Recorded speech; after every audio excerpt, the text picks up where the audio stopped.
Okay, just came up here to grab a few things from the mini mart. I figured I'd take this little guy with me.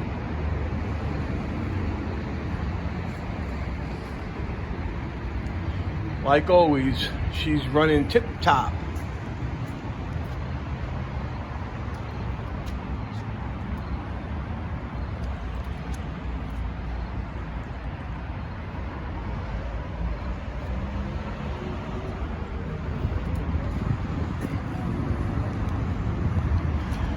I filled it up.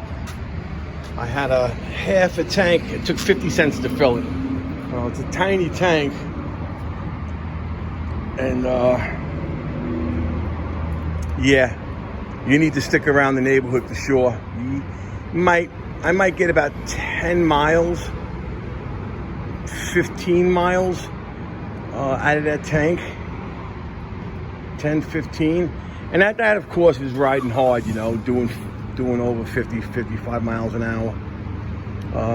For the most part, when I'm coming down these little streets, I'm just cruising along at 30, 35 miles an hour, just enough to make sure that the clutch is engaged. But once I hit the open street, you know, I'm no different than any other boy. All right, I'm gonna enjoy my cup of tea.